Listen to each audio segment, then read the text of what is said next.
how to choose a successor.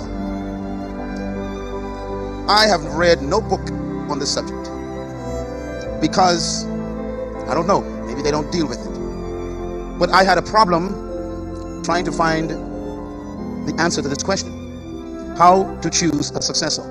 So I decided for the last 14 years to do my own research, to try to decipher from the life of Jesus Christ, who is the greatest leader of all time, how to go about choosing a successor. I also wanted to know, how do you process that?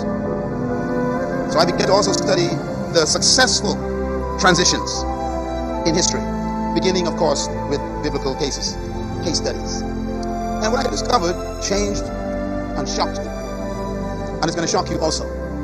Now, I can't tell you everything I learned about this because it's so much, but I want to get right to the meat of this. I think you are convinced by now, hopefully, that you must prepare to die. You must prepare to also move off the scene eventually, to make room for the next phase of leadership or the next generation. The problem is, how do you go about doing that? How do you really identify your successor and the person you need to mentor, or the persons you want to mentor, among whom will emerge your successor? And I want to share with you what I discovered. I have also applied this to my own experience in leadership, and it works. So let's talk about how to choose a successor, focusing on discovering the criteria for choosing a person who could succeed you. This is going to be a shock, so I'm warning you.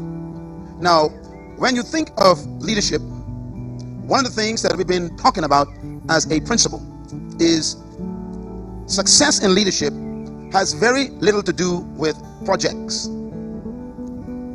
very little to do with achievements of goals, because every goal you achieve could be destroyed by someone who comes after you.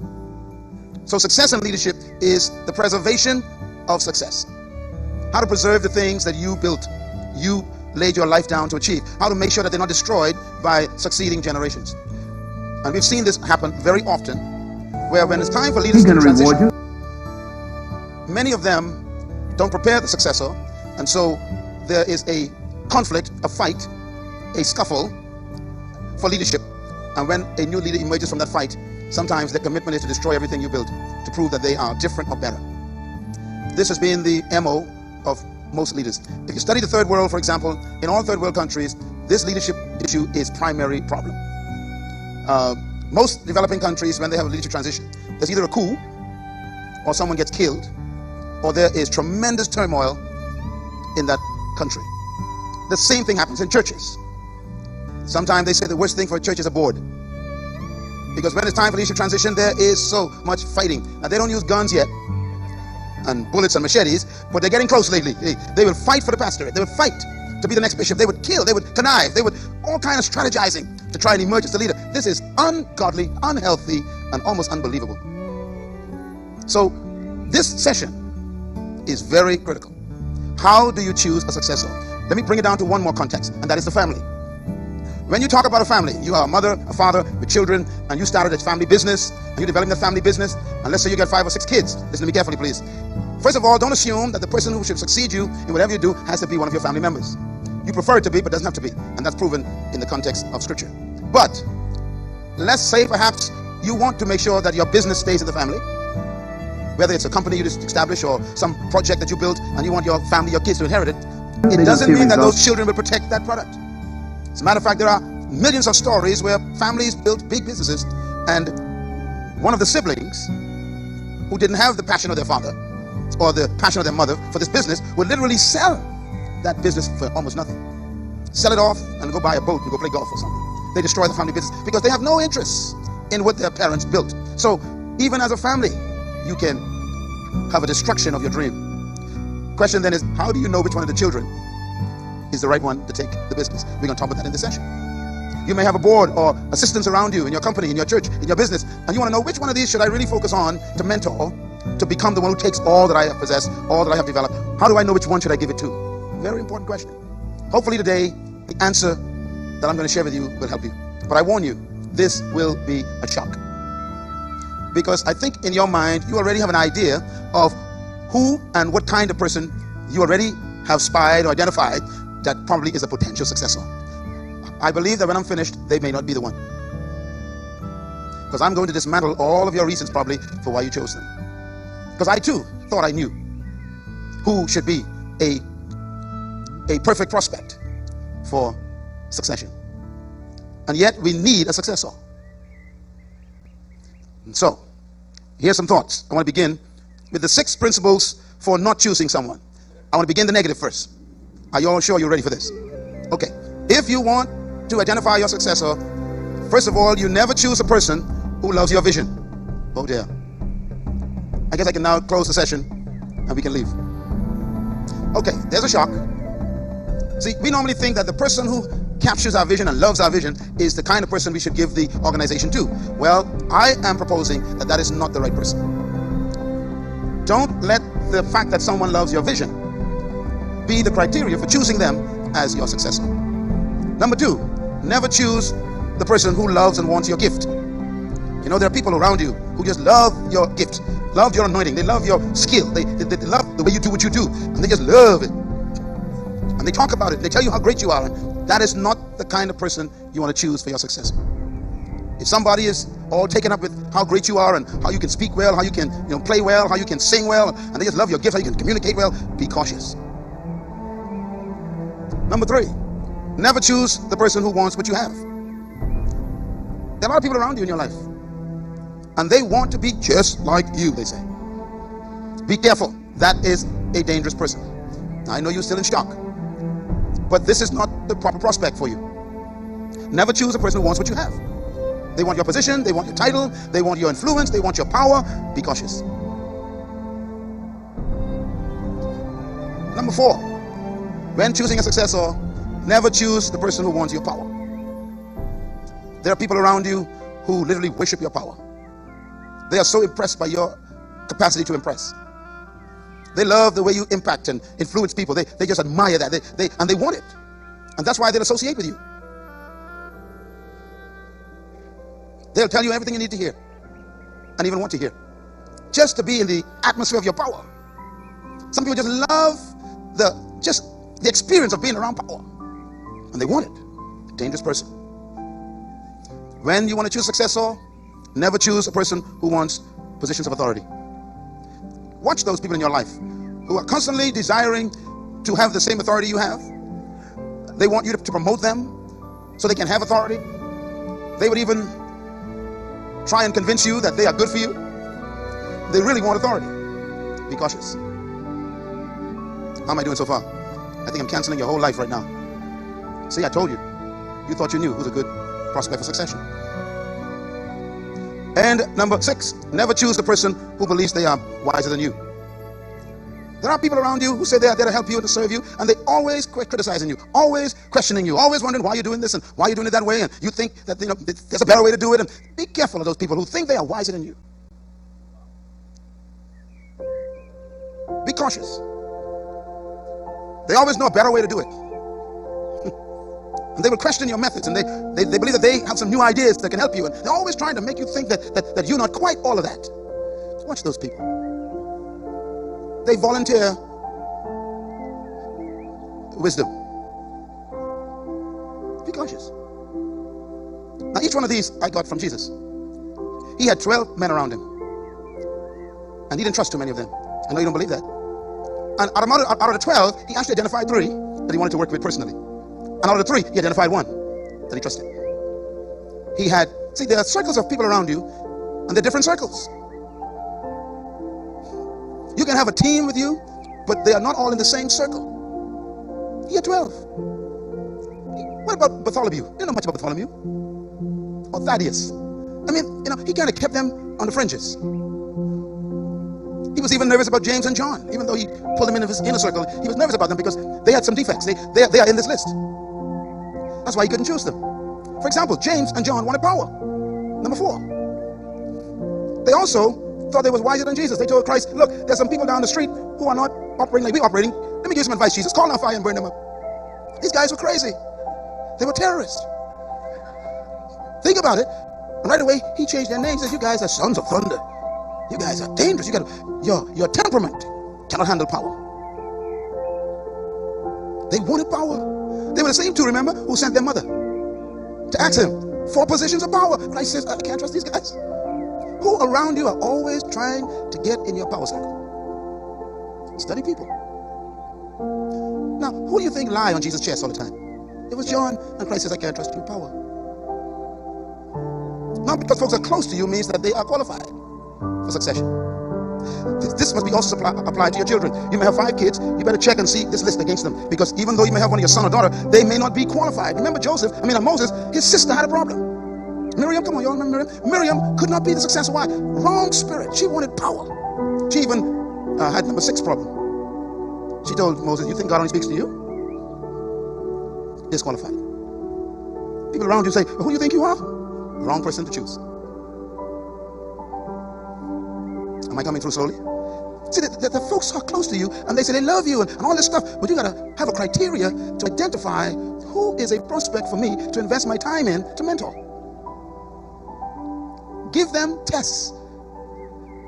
There were instances where Jesus Christ, the great leader of all times, would do certain things. He would, for example, have certain experiences, and he would literally say, look, I only want you 3 to come. What's he doing? He's taking them into an environment where the other 9, he don't want them to come. He wants to mentor this 3 at a different level. And he would allow them to see things the others didn't see. And then he would say to them, don't tell nobody what you saw. Why? I'm really testing you. There are people in my life who I would take into certain environments, others I won't, because I am looking at criteria. I'm testing their spirit, their personality, their motivation, their attitude. Because if you're going to give power to someone, you want to make sure that they don't want power. Very important. So when you talk about choosing a successor, you got to first decide what you don't want. Now, I know number 1 is a little shocking to most of you, because we normally say, well, if someone loves your vision and they captured your vision, and they know your vision, then they are the natural successor. Not so. Sometimes people love your vision because they want to take it from you. They don't want to inherit it. They actually want to commit a coup. So someone tell you they love your vision doesn't mean they qualify for succession. Because the reason for loving your vision could be because they ain't got none themselves. And they'd like to just get the notoriety and the fame and the glory feeding of your vision by taking it over. What is the criteria? All right, so let me give you then the positive side.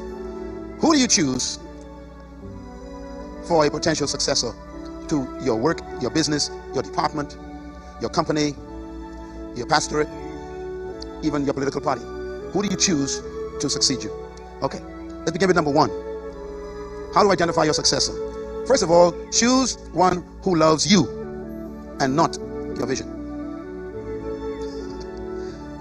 Listen, this is heavy stuff. My sentences are very carefully written. First of all, you want to identify a person who doesn't love your vision, they love you. Number 2, you would choose a person who loves you and not your gift. When you're looking for someone to invest in as a mentor or mentee, to develop a successor, you want to identify individuals who love you more than they love your gift. A lot of people come to you because of your gift, not because of you. I remember one time when I was reading this story, this record of this event, and I'm going to refer to Christ a lot in this session because I think he is the ultimate example of choosing a successor, and he was ultimately successful. One time he had fed a lot of people by a miracle. Do you remember those stories? 5,000 people were fed by fish and bread, and all of a sudden he grew from 12 members to 70. You remember that story? You read the Bible? Okay, yeah. He had 12 people, and then one day it grew to 70. 300% growth in one day. How about that for your organization? Wouldn't you get excited? Yeah. If you had 300 people in your church, and in one day you have 900, you would think that the Holy Ghost is with you. Well, look at his response to the growth.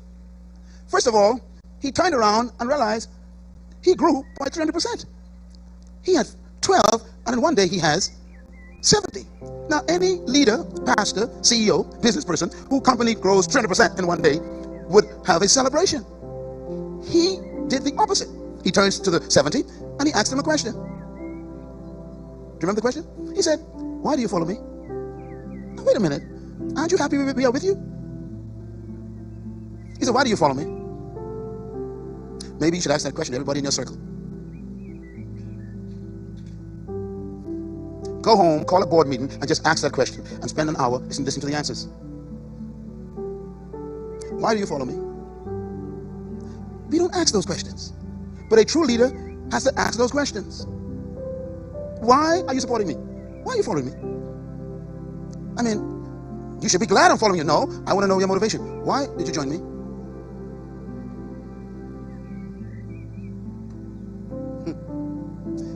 Before they could answer, because they didn't know what to say, obviously, he answered the question for them. He said, I know why you follow me. Is it not because of the fish and bread I gave you yesterday? Have you ever asked why people are with you? It had nothing to do with him. He said, you love my gift.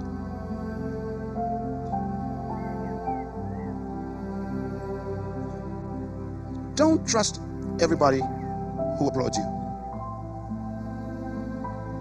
Don't be so quick to delegate authority to people who seem to celebrate you, because they may not be celebrating you.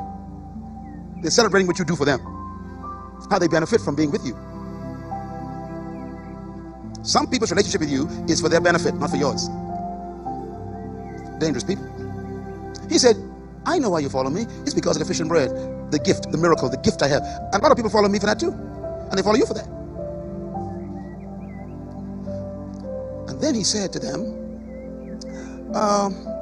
if you want to be my disciple, he's talking now. He said, look, if you really want to follow me, he says, then you don't eat fish and bread. You don't let that be the reason. But you eat my flesh and drink my blood. Oh, he went deep. He said, don't love fish and bread, love me. The story goes that when he said that, the 70 went aside and had a private cell group meeting. And they discussed what he said. And they came back with a conclusion. They said, this is a hard saying. In other words, this is difficult, what you are requiring. You want us to love you instead of your gifts. They said, we cannot give you that kind of commitment. And they forsook him. That's the end of the story. They forsook him. Now watch this. It says, then he turned to the 12 who was left. Why? Because he ain't trusting nobody now. He turns to the 12. He says, do you want to go also? You know, I always tell people that true leaders are people who are willing to go alone. Sometimes the only person you can trust is yourself and God. There are people who will tell you God sent them to help you, and next week God changed his mind. So I am very distrustful. I'm telling you now, I don't trust people. You got to earn trust. He said, do you want to go also? And they were quiet for a while, because I'm sure they thought about it. You know, this guy's crazy. He wants us to eat his flesh. He wants himself to become the reason why we follow. And then one of them spoke up. His name was Peter. He's one of his favorite mentees. And Peter says, Lord, we really would like to leave you, but where are we going? Let me tell you something about this answer. You trust people who depend on you for their livelihood. Write that down quick. See, this is a different level of trust. When people depend on you to eat and to pay their bills, they become trustworthy. But if that person around you have an alternative source of income, they don't really need you to survive, you can't really give them certain levels of trust.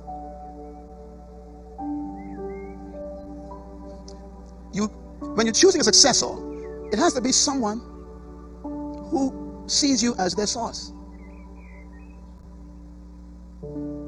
Peter says, you have the words of life. You gave me life. I live of you. Notice, I left my fishing boat, my industry, my company. I am living of you. Where are we going to go? Has anyone around you abandoned themselves to you? Who do you trust? You should never give your organization over to someone who has an alternative source of income. Oh boy. Because after all, they don't need it. Peter says, I have nowhere else to go. And I believe Christ took his pen out, made a note, put Peter's name down. This guy, I like this guy.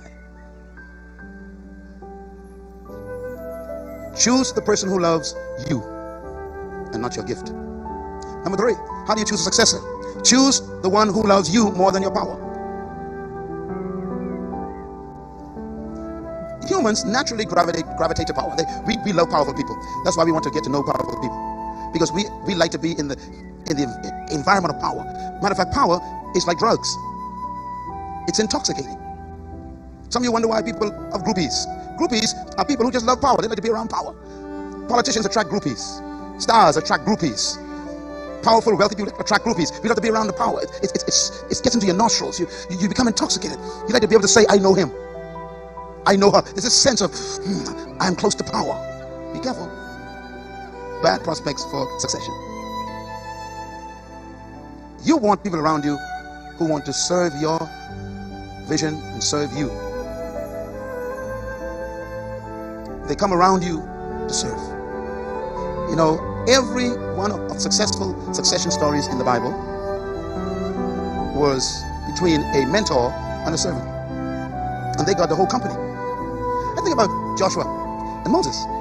Do you know that Joshua was never called the servant of the Lord? Never. When you read the whole story, he's always called the servant of Moses. I mean, this guy, he never saw himself as serving the Lord. He even never used the title. That's why he got the job. Why is it quiet? There are people who want to associate with you because of your power, your influence. And you got to check them.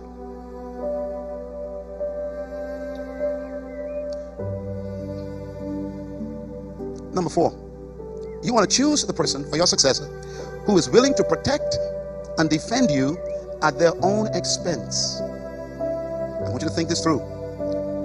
You want to choose as a successor the person who is willing to protect you and defend you at their own expense. Are those people around you? If they join in with criticism against you when they are not with you, you are in danger. If people attack you and they don't speak up to protect you, don't give them power. Are those people in your circle? I'm giving you a lot of ammunition today. I want you to go home and look at your whole leadership team. Don't say anything, just look at them and study them against this list, and you'll be amazed that you may disqualify all of them. And sometimes it's the quiet person who's been with you for a little while longer than they but never got any position. They're not pushy. They're probably the best ones. God's saying, look, that person just loves you. How do you choose a successor? Well, number 5, choose one who is willing to die for you. Not too many people will qualify here, but this is important. And when I say die, you know, it could be literally, but I'm also talking about dying to their own ambitions, to their own interests, to their own preferences. They're willing to die for you. They're willing to give up what they have a right to for your sake. I think we talked about Joshua yesterday, how when the 70 prophets were anointed by Moses and they began to act just like Moses because they had the same spirit upon them. They began to prophesy just like Moses. It says that Joshua became angry. Why? Because Joshua loved Moses. And he ran to the tent and said, Moses, master. He says, there are people out there, they want to take your job. I got to protect your job. He says, tell them to stop prophesying. And Moses says, Joshua, oh Joshua, are you jealous for me? Not of me. By the way, there are people who are jealous of you who are with you. And they're very close to you. They're waiting for you to drop dead.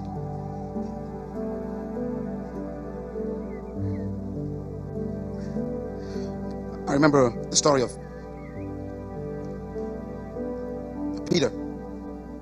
When they began to work miracles, there was a guy who wanted to actually financially invest in his ministry so he could get the power. There's some folks who want to be on your board financially just to get close to the vision, because they like what you're doing and they want to take it over. They'll finance their way into your board.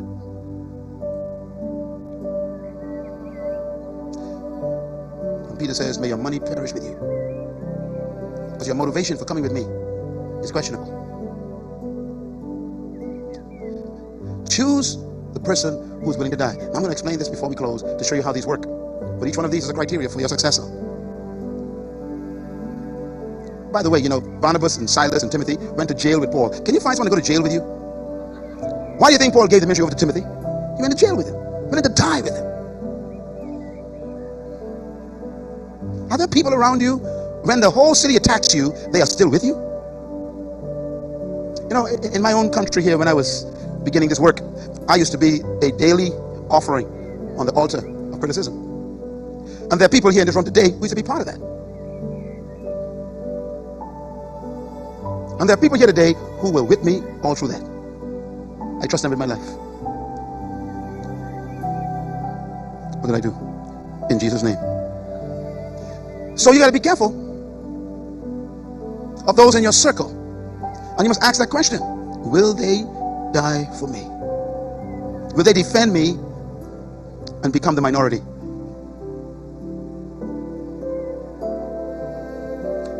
And number 6, brother, choose the person who would take a risk for your benefit. Study the people in your circle and see who qualifies for this. They are willing to take a risk for your benefit. Tough. Okay, basically, what I'm saying is this. Don't choose people who like what you have, what you possess. Choose the person who loves you.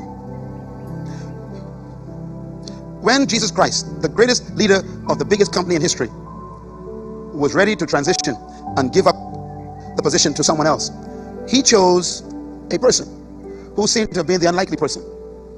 He was not the educated one. He was not the smart one. He was not the most intelligent one. And yet he gave him the whole company. Why? Because when you read the process of his identifying his successor, it defies all of your criteria. He's in the room with the 12, with the 11 rather, because Judas had taken his life. He's in this room, and he knows I have to move on, and I have to turn this company over to someone. Now, notice, he was alive and healthy when he did this. Did you hear what I just said? He was alive and what? Healthy, even resurrected, when he turned it over. Which means you don't turn it over because you're sick, or half dead, or someone killing you. You're supposed to be willing to leave it in good health, with a lot more life to live. The average leader today is committed to dying in the position, and they will kill anyone who tries to stop them from dying in that position. That's not leadership, that's insecurity. A true leader is not attached to the chair. They don't need a position or a title to be valuable. He was healthy, he was whole, and he was leaving. What a way to go. Wouldn't it be great to call a board meeting and say, okay friends, I got a lot more life to live, so I'm going to leave you all. And I need to identify my successor. I admire someone like John Maxwell. John Maxwell and I work together very often. He reads my books, I read his. And we meet different places, we talk. And what I love about John Maxwell is John Maxwell used to be a pastor of a very healthy church. And when the Lord spoke to him and says, look, I want you to go out and teach leadership, he turned his entire ministry that he built over to the person next to him. His successor that he mentored. That's why he has such a powerful mentoring program, because he did it. They didn't throw him off the board or voted him out. Some folks, they don't get a new call until someone votes them out. Let me say it slow. Some people don't get a new call of God until the old board voted them out. Don't let that happen to you. You're a true leader. You must be willing to transition. So he's in the room, healthy, resurrected, and he has these 12 guys, and he has to make a decision. He's about to decide who's going to be in charge of a company that will eventually have 2 billion clients.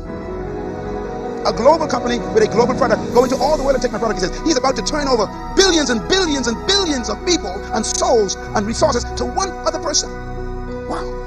He's about to turn over a divine earthly assignment to a flesh human. It's a big decision. And there are 12 guys in the room. 2 of them already wanted position, James and John. The others were actually angry that they didn't get to ask for it first. You remember that? They were indignant, the Bible says, when they found out that the other 2 wanted. So all of them had the same spirit. Who does he choose to give it to? Well, he tells us the only criteria. Let's read it.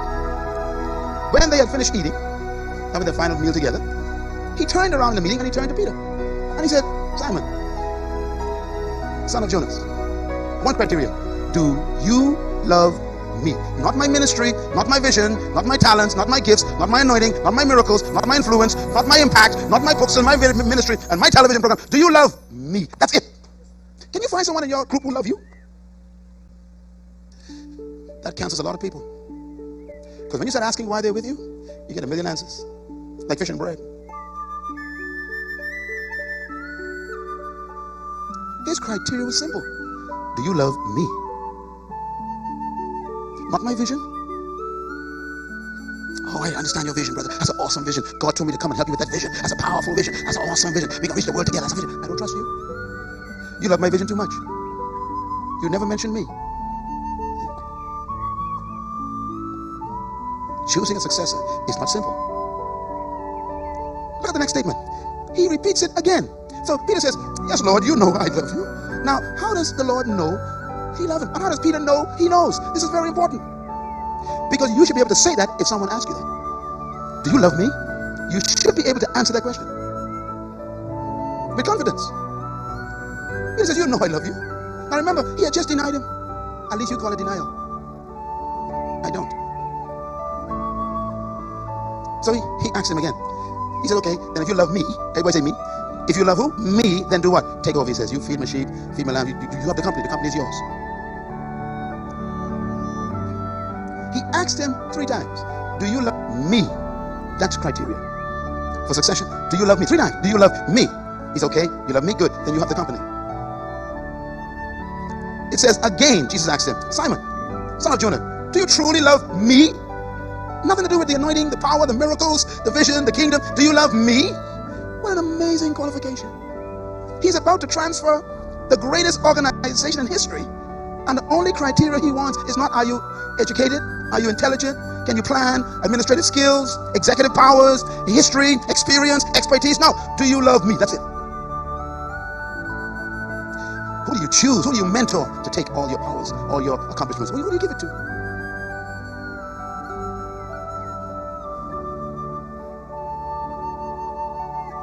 You know, it's even tough to identify who loves you. Think about it. Because you don't know why they're around you. And you have to take them through some tests.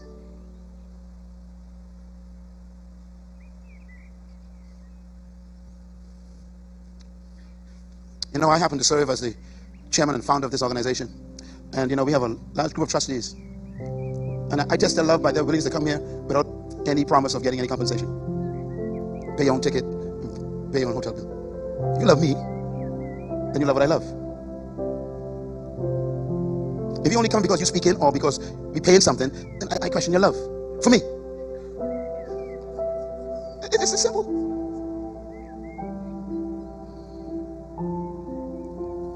The way you weed people out is let their association with you cost them something.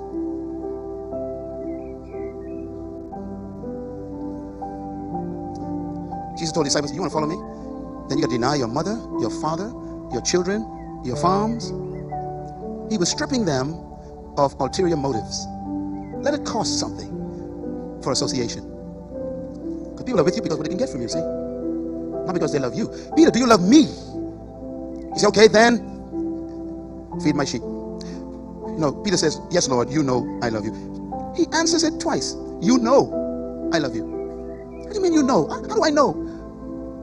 He says, you know you tested me. I'm so glad you're here today. The folks who work in your department at that business, BTC or the bank or managers, the management team, listen, you are in charge. You are awesome. You're wonderful. But it's amazing. Who do you give the department to when you leave? There are people praying for your death. They are conniving for your removal.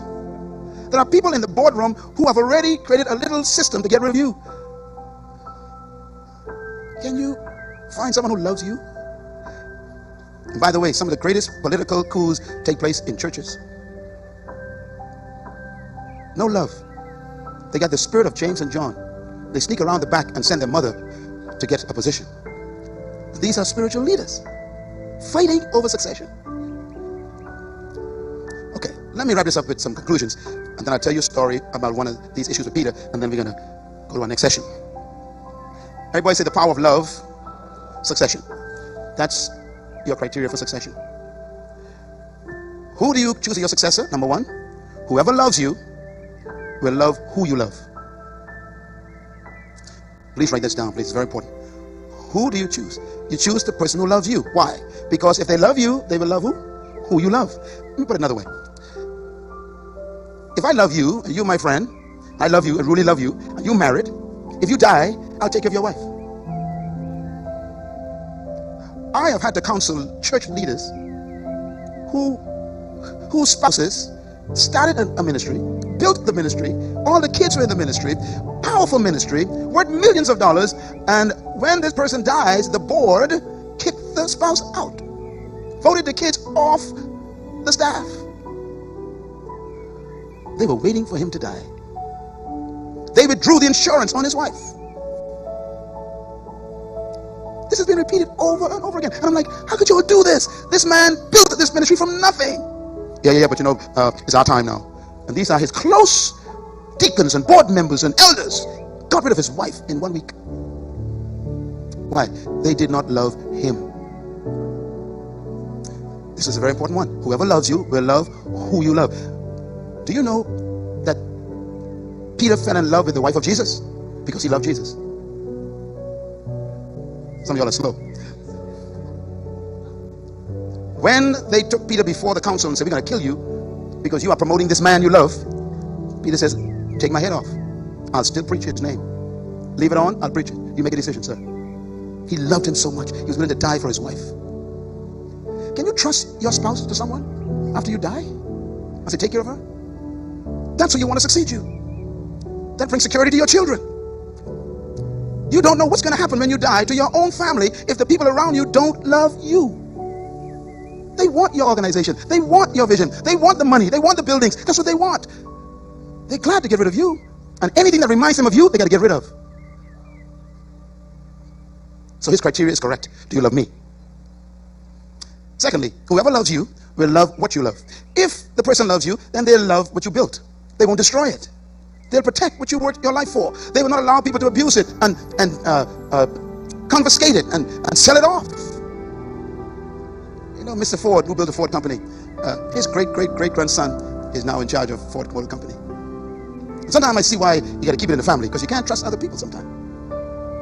We got a company here, it's the first black company that I would say was a successful company of succession. There's a store here called Myles, Butler and Sons. That's the first successful black business, because what he did was he made sure that he found the kids who loved what he was doing, so that when he died, they didn't sell the store. Will the people around you confiscate what you built after you die? Do they love what you love? If they love you, they love your vision, and they protect it. Number 3, whoever loves you will protect what you love. They will always want to make sure nothing happens to it. Number 4, whoever loves you will value what you love. They'll value your children, they'll value your spouse, they'll value the things you built, they'll value your vision, they'll value your personality. They will keep alive the things that make you valuable.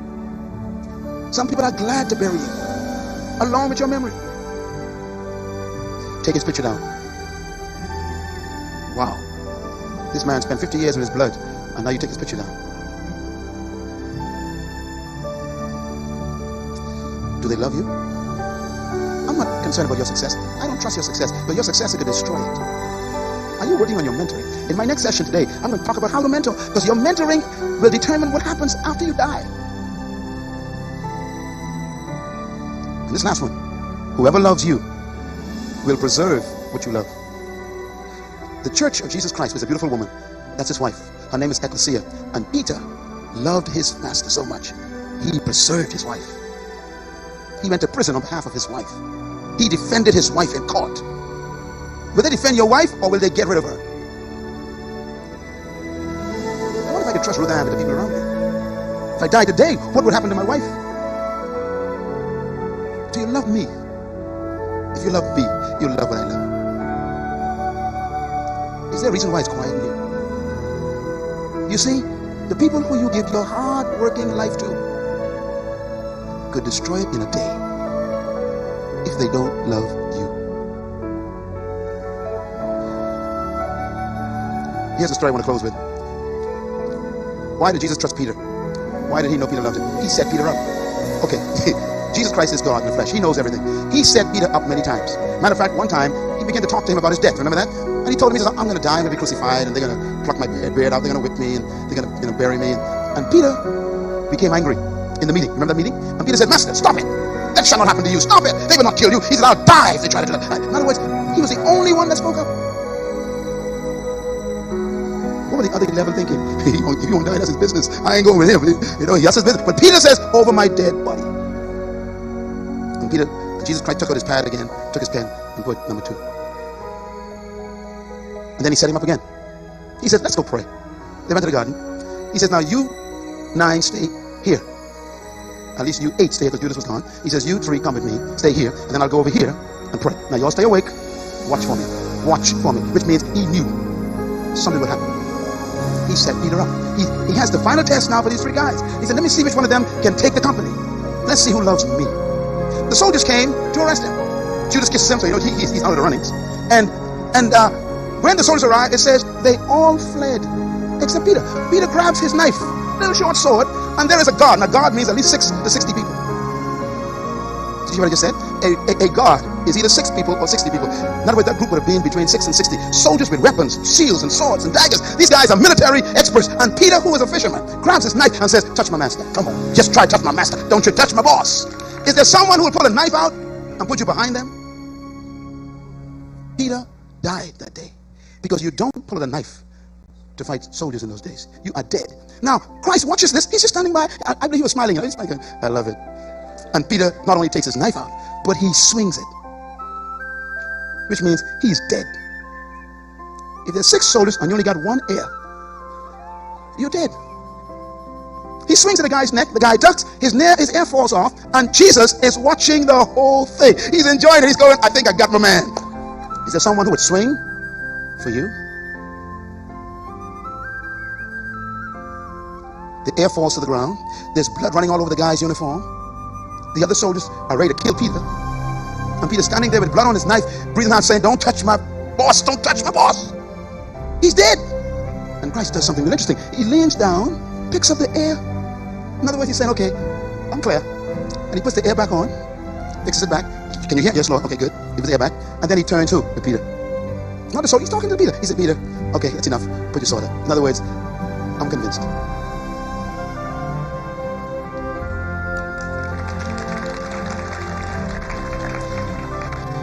The story doesn't end there. Here's how it ends. It says the soldiers led Jesus away, tied him up, led him away. And Peter is the only one who shouldn't want to follow him because the soldiers already know his face. And Peter says, I'm not leaving my boss. Now the other 10, nowhere to be found. And Peter, and this is the beautiful part of the story, Peter follows him. And it's amazing. Look at Jesus. He says, verse 11, Peter, put up your sword. Shall I not drink the cup the Father gave me? In other words, Peter, I am satisfied. I set this up. You passed the test. Let me go ahead and die. I came to die anyhow, but I want to make sure you were willing to die for me. Succession should be given to those who are willing to die for you because they love you.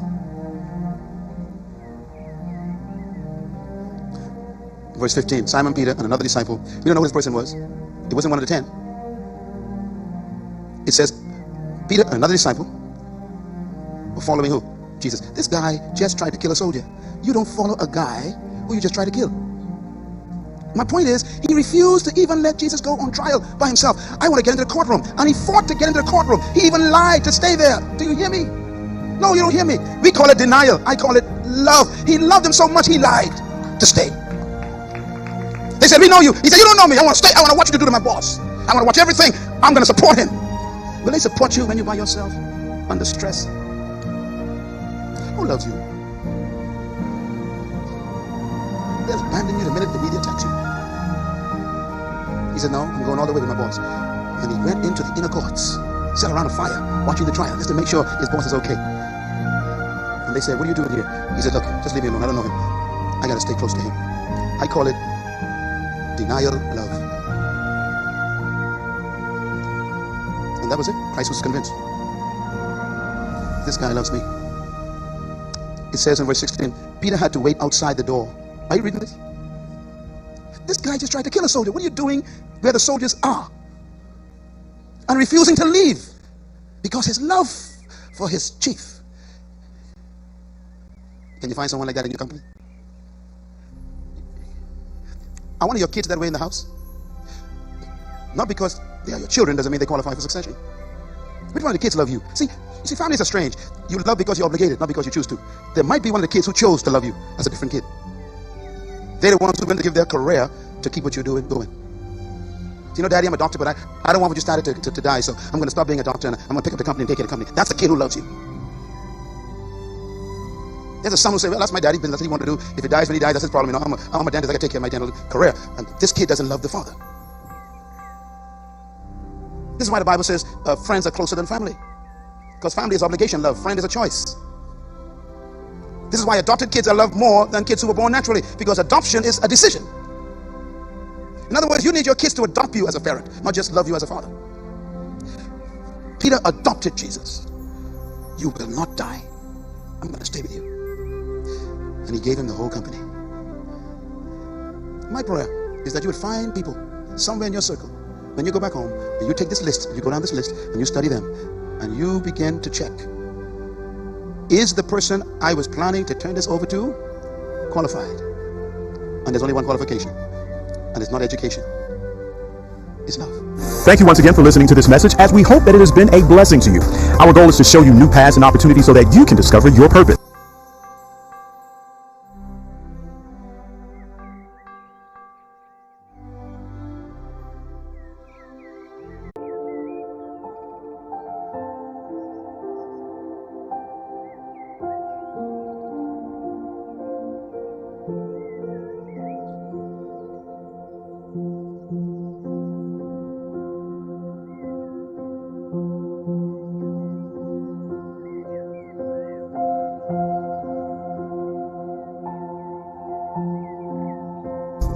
Leadership is obligated to mentor. So I want to really focus on what is the role of the mentee and the successor. What is the behavior that the mentee should exhibit in relationship with the mentor? First of all, a few thoughts, and we get into the practical application. Mentoring gives the mentored or the mentee. Here's how you mentor. What does the mentee receive from the mentor? Write this down. 1, timely advice. When you're mentoring, the mentee have to accept the fact that the mentor will be giving him or her a lot of input. Timely means that at moments when the mentor thinks that this is a learning experience or a teaching moment, they would turn to the mentee and say something. Or they may give instruction, which would be timely advice. Secondly, the mentor will provide for the mentee materials like letters and articles and books and resources that the mentor is benefiting from. If you are a good mentor, you want to expose your mentee to the things that help you. Those in my mentoring program will know that every month or most of the months they would get a list of books from me. Why? These are the books that I'm reading. So if you're part of my mentoring program, I want to make sure you read what I'm reading. If I find an article that's very helpful to me, I would send that article to you. If I have a CD or a program that's helping me, I would expose that to the mentee so he can know that this is what their mentor is gaining from. I want you to know what I know. So a mentee gives the mentor gives the mentee access to the resources that he or she is benefiting from. Number 3, finances. Sometimes a mentor will assist you financially. They're not obligated to. For example, they may buy a book for you, or they may assist you in going to a certain environment with them and pay for it. Because if there is a commitment on the part of the mentee, the mentor will be encouraged to help you. Number 4, the mentor provides freedom to the mentee to emerge as a leader, even beyond the level of the mentor. The mentor wants the mentee to become greater. Remember that? That's the purpose. And so you want the mentee to exceed you, to excel beyond you. So you provide opportunities for that to happen. Many times I'd have a mentee with me in different places, and I would put them in the front of my audience. I would give them my microphone and tell them, you go ahead and talk to the people. Let me expose you to my market. I'm helping them to emerge so that what took me 30 years to arrive at, I can give them in 30 seconds. And this is the power of submission to a mentor. A mentor can change your life in a day. So it's important to have a mentor and be submissive to that mentor. They could save you a lifetime of trial and error. Number 5, the mentor models various aspects of leadership functions to the mentee. They show them how to lead in many different settings. You have heard Dr. Richard Pindler say that he observed me over 30 years and he watched how I led in so many different areas. That's what mentoring is about. You allow the mentee to see how you handle pressure, how you handle criticism, how you handle disappointment, how you handle abuse, how you handle misuse of your own self. How do you handle people who misuse you? They have to see you lead in the various settings of life. And number 6, the mentor directs the mentee to needed resources and opportunities for development.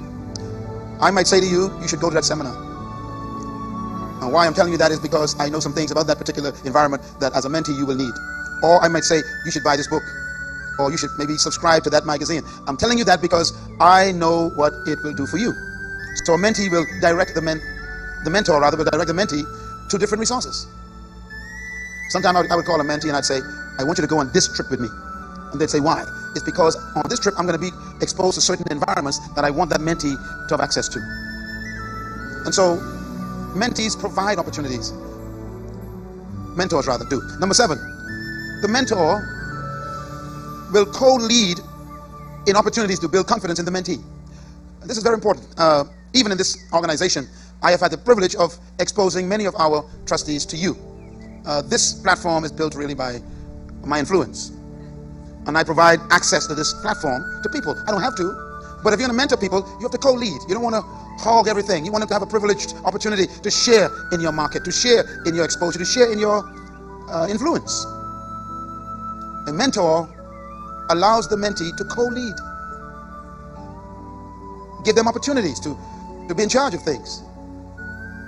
You can be present just to watch and observe and to make sure that they learn through the process, but allow them freedom to share leadership. That's how you bring confidence to that person.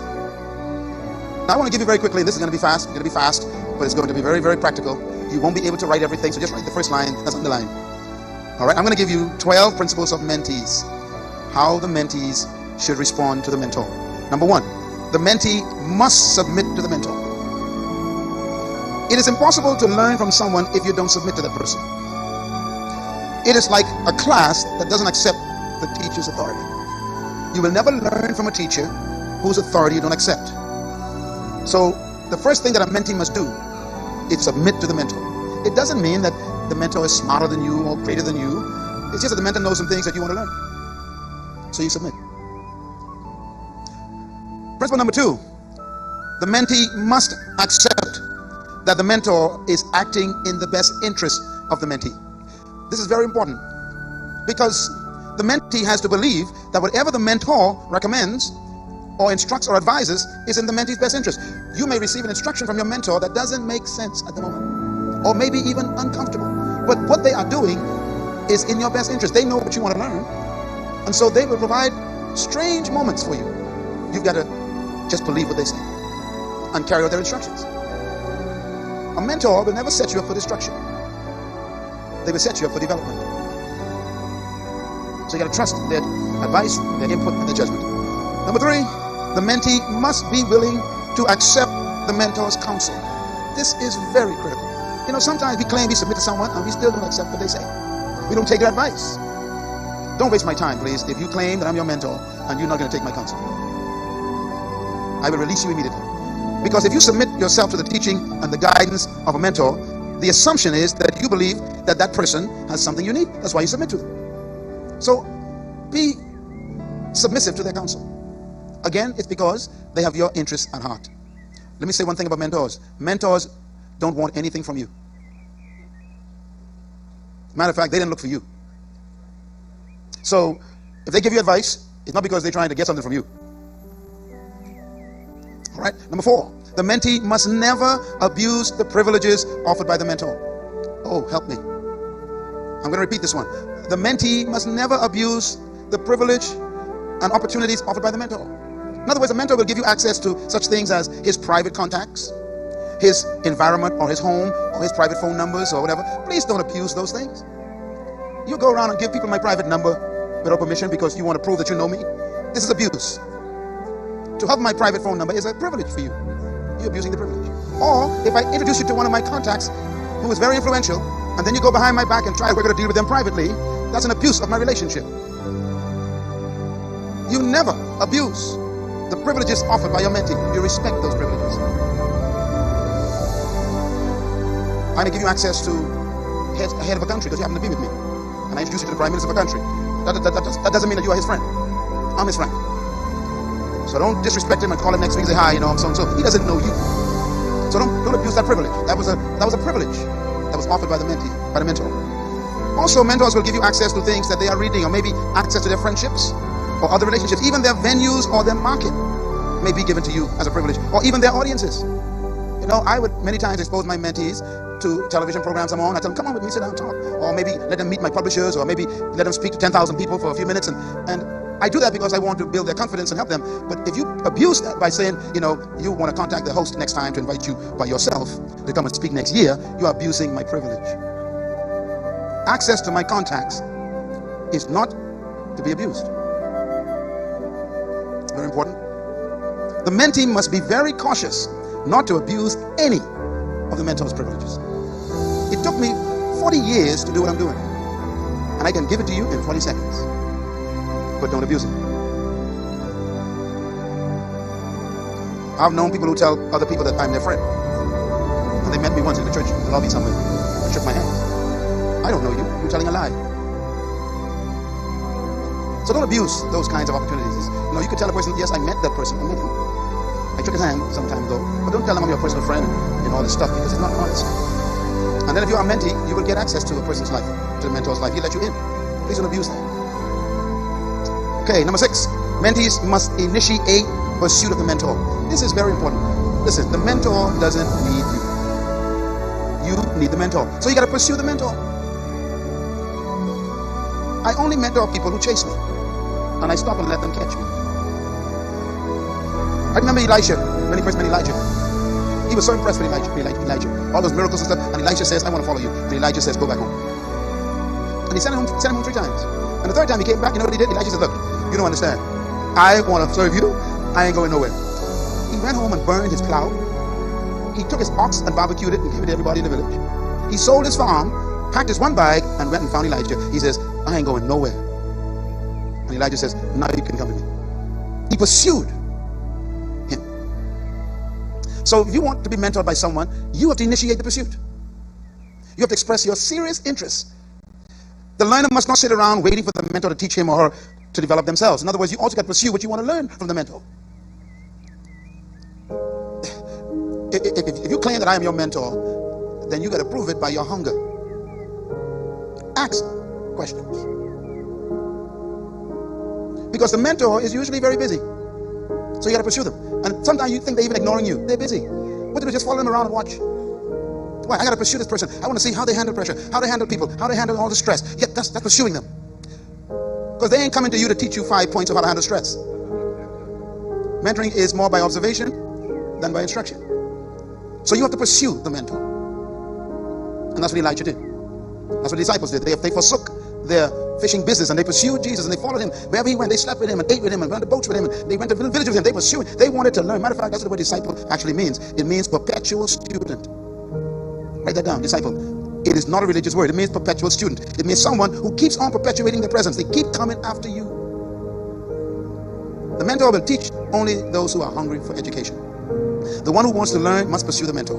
All right, number 7. The mentee should harness the power of questions. What did I say? Say it out loud. The mentee should harness the power of questions. This is very important. If you are a mentee and you want to learn from a mentor, you must understand the power of questions. Nothing is more powerful as a tool for learning than asking questions. And do you know what's amazing? If you were to read the record of the New Testament 4 Gospels, you would be shocked to discover that more than 70% of the information given by Jesus Christ was a result of a question. See, a mentor is like a reservoir full of knowledge, information, experience, wisdom, all kind of wonderful, powerful stuff. And you need to suck it out of them. They don't just pour it on you.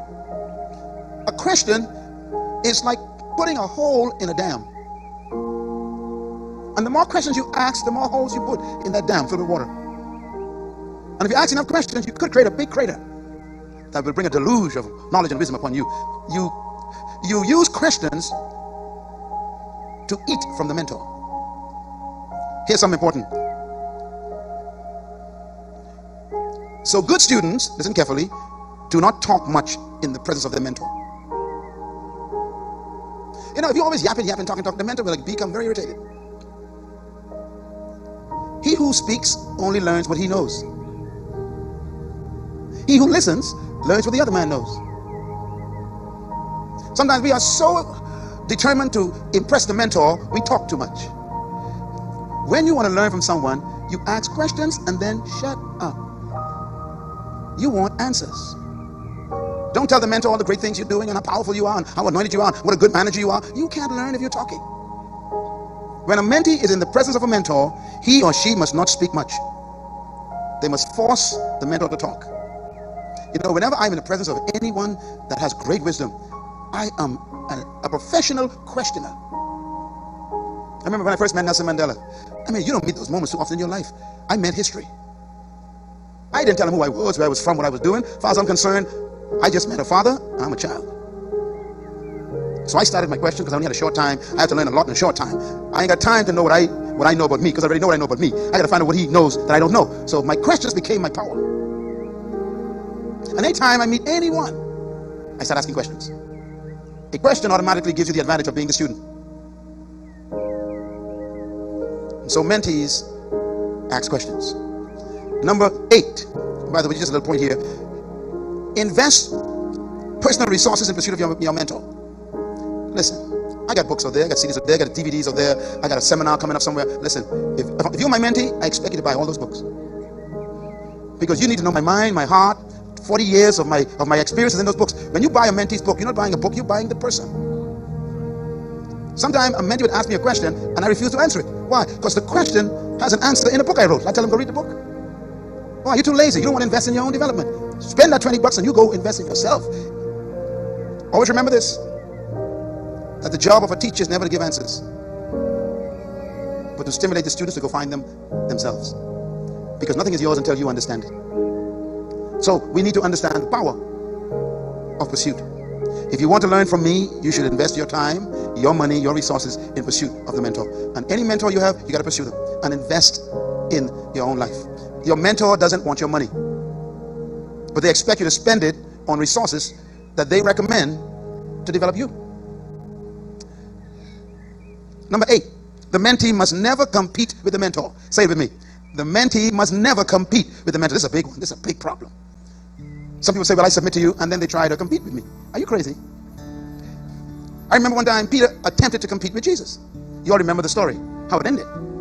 Christ was trying to tell them what he was planning to do, and Peter disagreed.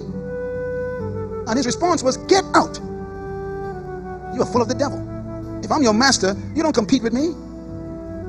It's like coming to a visionary and telling the visionary what kind of vision he should have. Wait a minute, you are the mentee. You're not in competition with your mentor. Here's the point.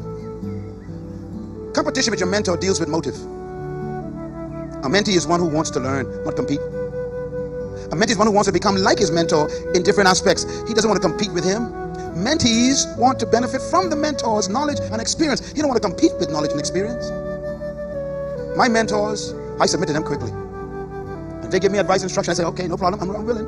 I'm ready to go. Why? I got to learn from you. And you never outgrow mentors. You must always be under somebody. The day you think you don't need a mentor, you are a threat to humanity.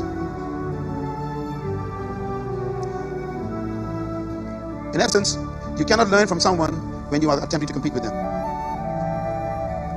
A lot of people locally in the Bahamas don't know me well, and I think you heard the former Prime Minister last night say some things about me. I was very flattered, really. I was shocked that he said those things. But he personally said last night that we don't really realize what we have in this country. And what he's saying is, we as politicians need to come to this man and learn. Well, I can't teach a person who doesn't want to learn. I can't help a person who doesn't submit. And if you think you are all of that, I can't help you. So mentoring requires that you don't compete with the mentor. The mentee must be very aware that he is not in relationship with the mentor to compete, but to learn. I'm here to learn. This relationship is for me to become better. Words of Jesus, you didn't choose me, I chose you. What he meant is, I chose to help you. I chose to improve you. You pursued me, and I chose to respond. I wasn't looking for you. This is why he said many are called, but in the end, you get to choose. We have a mentoring program out there, as a matter of fact, and I don't do this too often, but because, we got a few hundred mentees already. But if you want to become a mentee of myself this week, go ahead and check it out. And it will cost you. It will cost you some money to invest in the program, because I'm giving you my life. And no money comes to me. Nothing of this comes to me. It all goes back to materials and equipment that we send back to you. So we are here because we want to help you succeed, not to compete with you. I've got people in my mentoring program who are 75 years old. They're old people. They realize that I got something that they need. So age is not even an issue. Peter was older than Jesus. So what's your problem? Maybe I know some things that you need to learn. Or maybe someone else in this room knows some things you need to learn. Submitting to a mentor is a smart decision. It's not a demeaning decision. It doesn't make you less, it makes you more. So mentorship is critical. Now, here's some thoughts about this point. Mentees must be very aware that he or she is not there to compete, but to learn. So keep in mind that the mentor does not gain any personal benefit from the mentoring process.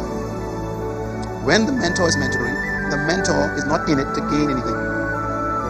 The mentor is in it to help you gain everything. Whatever the mentor says, or advises, or instructs, is intended for your interest. So be again submissive to advice and instruction. Mentor sees your future far beyond what you see. So you got to trust their judgment. Many times they will tell you, don't do this, or don't do that, or do this, or do that. And what they're looking at is 10 years down the street. And they're preparing you for something. So don't ignore their instructions. Number 9, mentees must never take the mentor's advice or criticism personally. So, son, why are you dressed like that at this occasion? Go home and change your suit. Don't take that personally. He's trying to protect you because he knows that you will be addressed the way you are dressed. So don't take it personally. A mentor may say, don't come in this room right now, stay out. Don't take it personally. He may be dealing with protocol and you're not invited in that protocol environment. Or he may say to you, you can't come into this reception with me with this president or prime minister, so please wait in the lobby. Don't take it personally. He knows things you don't know. So a mentor will give you instructions that sometimes may make you very uncomfortable. Or they may say things that seem to hurt your feelings. Just trust it. And say, that's for my benefit. Whatever he said, that's for my benefit. I can figure it out later, but that hurts right now, but that's for my benefit. Do you remember when Jesus told Peter, you are full of the devil? Guess what? The next meeting, Peter was present. He came back, didn't take it personally. If you're a mentee, you will have moments where the mentor will say things that hurt your feelings. But it's to help you. Very important. So you can't take it personally. This is another point I want to make here. In a moment of anger, a mentor will say something. Jesus Christ was angry when Peter said, you will not die. He was attacking the vision. And Christ says, you are full of the devil. Get out of here. And I'm sure he didn't say it nicely. But he was correcting Peter. Peter, never again did Peter touch that vision. So the anger is a part of mentoring because they see you endangering your future. And they'll attack that danger and say, don't do that. It's not personal. It's love. Are you clear? Mentoring. The leader wants to teach you a lesson. And many times, the mentor will speak in the heat of the moment. And you got to handle it, be mature, button up your belt, and come back and say, thank you. And later on, you'll say, wow, now I see what he did that for. So don't despise the anger of your mentor. All right, number 10, mentees must never be jealous of their mentor's success. If you're going to be mentored by someone, it's because they are successful. You cannot learn from someone you are jealous of. After young emerging leaders, they see the life that the mentor has. Maybe he's got a jet plane, a nice car, maybe he got a house by the beach, and maybe he's got some money and got some stuff, but you don't know what it cost him. 50 years of tough life ended in an aircraft, and you're jealous of the aircraft. Don't do that. What you do is you ask him questions. What does it cost to get the aircraft? And he'll tell you 20 years of criticism, 5 years of depression, 2 years of being locked out, 10 years of bankruptcy, and you finally get a jet. And you go, I don't want a jet anymore. The price. It's the price. Don't be jealous of anyone. Find out the price. What did they pay? Mentees have a temptation to want to achieve instantly with a mentor got gradually. Now the mentor will give you some things instantly, they can give you their name. And their name is worth a lot. I remember when I first wrote my first book I wrote. I was so reluctant as an author because I didn't think anyone wanted to read what I had to say. And the publisher said to me, do you know someone, maybe a mentor, who would be willing to put their name on your books? And my number one mentor in my life was Oral Roberts. Personally mentored me. I spent 5 years with him, personally. I was appointed to the World Action Committee. Maybe I'm the only person in that committee all his life. There was a black person. And I was a student at the time. And he met with us every Tuesday. We met every Tuesday at 12 o'clock. 2 hours. And he talked. There was only like 5 of us. And he talked to us privately in that little room behind the chapel. Locked up with all Roberts. 5 years. What a privilege. And then he appointed me missions director after he tested me. And I became director of missions for the whole school. And then he said, mentor someone to take your place. And I did. And here I was with this book. I'm an unknown author. No one knows me. And I sent him the manuscript. I was so afraid, because here is 50 years of tested ministry. I'm asking him to give it to me in 50 seconds. I was so humbled by his response. He read the whole manuscript, sent back the most beautiful foreword, and said, I'm proud of you, son.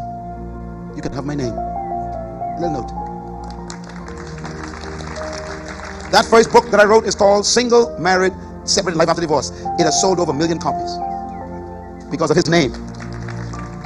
The publishing company said the bookstores, when they saw Oral Roberts' name on it, and by the way, they put his name larger than mine. Why? Because he has the credibility, not me. He was giving me his whole life. Suppose there was error in that book. He was taking a risk. But he knew me. He was my mentor. He still is. He's over 90 years old now. He still calls me his son. When you have a mentor, they can open doors in 1 second that will take you 1 million years. Don't despise mentors. They can save you time and energy, and also make you wealthy. Because my book sold and I got some royalty, believe me. He never asked for anything. He gave me 50 years of his life in 50 seconds. Remember, I wrote John Maxwell. I said, look, I have a book on men. I sent it to him. John says, look, you get my name. He wrote it forward. You'll see it on there. One of my books are there on fatherhood. John Maxwell. I wrote another book. I sent it to Fred Price. I said, look, check this out. If you think it's worthy of your name, he gave me his name. There's a book of David Fred Price name. I do the same thing for many people. Now I give them mine. My name is now valuable. So I now give my name away to many people. You mentor so you can mentor others. It's not about you. It's about who you develop, who you grow. Number 11, mentees must follow instructions even if it demands personal sacrifice. You know, if a mentor tells you to do something, try everything in your power to do it. You know, the person coming after me to talk to you for a few minutes, I chose him to speak after me because he is a good example of a mentee who followed my instructions, who pursued me. Everything I'm talking about, he did. And I'm proud of him because he didn't question my instructions, even when he didn't understand them. He invested money. I'd say, I want you to travel with me to Africa. And he'd say, I'm going to borrow money. And he'd borrow money and buy a ticket to come with me. Well, I ain't buying a ticket for him. He's pursuing me. But I wanted him to experience the vastness of my audience. And when I saw him invest, I was happy to give him a mic. Sacrifice. You should go there now and buy every book I have on the table. $200. So what? If you want to be mentored, you got to sacrifice. Mentors make you spend money on yourself, not them. Now be careful now. There's some fellows who claim to be mentors. They want you to buy them rings and buy them clothing. They ain't no mentors. They're fleece professionals. They'll fleece you. Be careful who you follow. If they want you to make them rich, they're not a mentor. If they want things from you, they are not a mentor. Be careful. And some of you may be following some people who are demanding that you improve them and improve their lifestyle. This is not mentoring. This is abuse. Mentors want nothing from you except your success. The mentee must trust the mentor to the point of obedience. Frightening word, but you just got to obey them because they know more than you. They've been where you plan to go, and they've done what you intend to do. So they'll give you instruction, you just obey it. And this is tough for some people because our pride is so tall, God can't even get above it. Submission is the greatest act of maturity.